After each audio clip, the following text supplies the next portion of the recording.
On parle souvent des gens qui ont beaucoup de répartie dans toutes les situations de leur vie. Mais est-ce qu'on t'a déjà parlé de la puissance du silence? Dans certaines situations, ton silence, il vaudra plus que 1000 mots. En gardant le silence, tu te permets de réfléchir à la situation qui est en train de se dérouler devant toi. Ça peut aussi désamorcer un conflit qui est complètement inutile et te rendre beaucoup plus charismatique. Parce que le fait que tu parles pas ou peu, l'image que tu vas renvoyer aux gens, c'est que tu es quelqu'un de calme. La situation est sous ton contrôle. C'est pour ça qu'il faut que tu comprennes que dans certaines situations, ton silence est beaucoup plus fort que les mots. Quand tu te retrouves devant quelqu'un qui te manque de respect, par exemple, ne lui réponds pas. Contente-toi de le regarder fixement, sans rien dire. Et crois-moi que rien que de faire ça, pour faire passer le message à quelqu'un que tu es complètement en désaccord ou que t'approuves absolument pas ce qu'il est en train de te dire, généralement ça suffit. Et souvent, face aux gens provocateurs, le fait de rien dire, en fait ils vont s'exciter, ils vont s'énerver tout seuls, et toi t'auras rien dit du tout. L'exemple le plus frappant, pour moi, c'est l'exemple de Thomas Shelby, le rôle principal de Peaky Blinders. Il gère extrêmement bien le silence, comme dans cet extrait par exemple.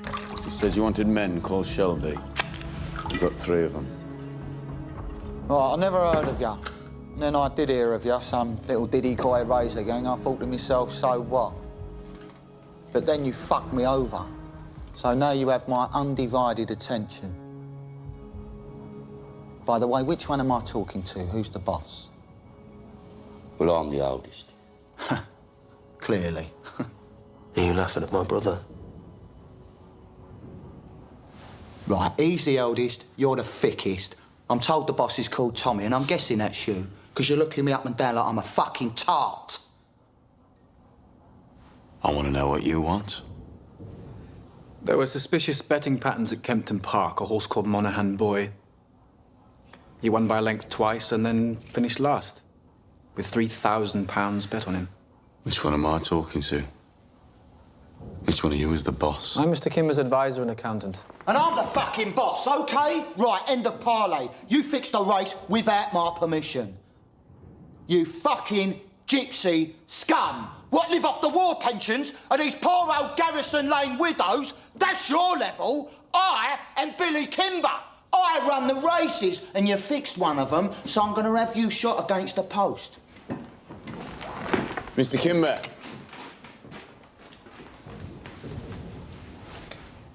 Look at it.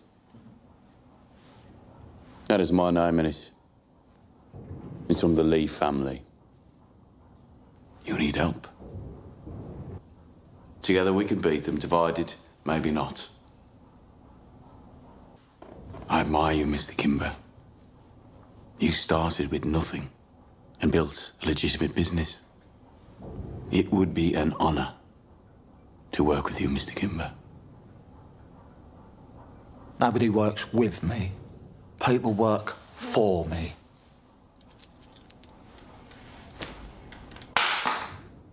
Pick it up, Pikey.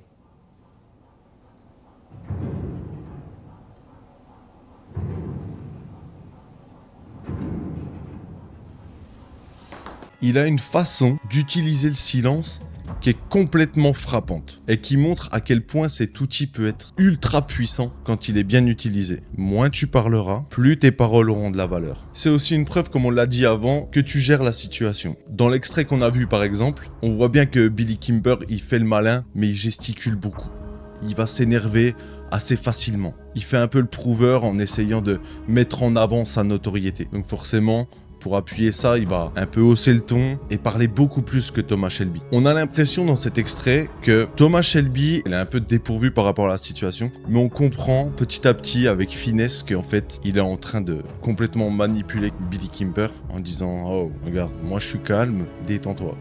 Et c'est ça qui va mettre Tommy dans une position de force par rapport à son interlocuteur, qui lui, de son côté, est en train de perdre son sang-froid petit à petit. Ça, c'est parce que Billy a l'habitude que les gens écrasent devant lui, qu'ils se soumettent, qu'ils montrent de la peur. Et Thomas Shelby, il montre absolument aucun signe de stress, ni de peur. Il est très très calme. Donc forcément, Kimber, il va se sentir petit à petit désarmé face à Thomas Shelby, parce qu'il sent qu'il n'a pas réellement une autorité sur lui. Il y a pas mal d'autres cas où forcément ton silence va jouer un énorme rôle dans tes interactions. Quand tu écoutes quelqu'un parler, par exemple, ne le coupe pas. Fais de l'écoute active.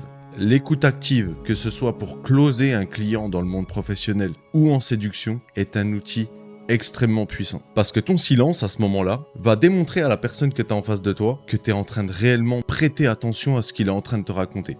Et du coup, ça va le mettre en confiance. À condition que tu écoutes vraiment. Ça nous est tous déjà arrivé d'être devant quelqu'un et de l'écouter à moitié et de sortir des... Ça marche pas ça les gars.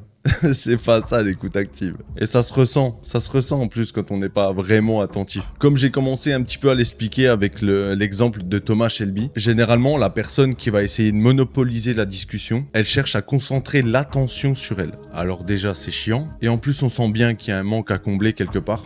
Un espèce de manque de confiance chez cette personne-là qui essaye de prouver de manière un peu maladroite qu'elle est une personne confiante. Mais s'il reste courtois malgré tout, c'est pas parce qu'ils parlent beaucoup qu'ils font les prouveurs que c'est des gens qui vont te manquer de respect ou qui vont être mal polis. Alors, sois cool.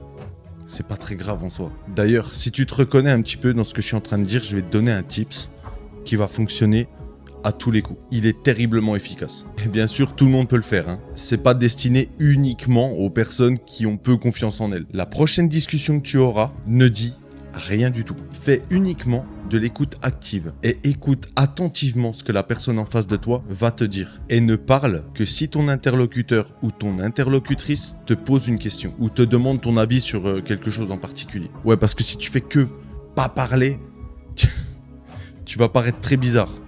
Faut jauger les gars, et tu verras que cette personne aura aimé discuter avec toi, parce qu'elle va se sentir valorisée, et tu connais l'être humain, son sujet de conversation préféré, c'est lui-même.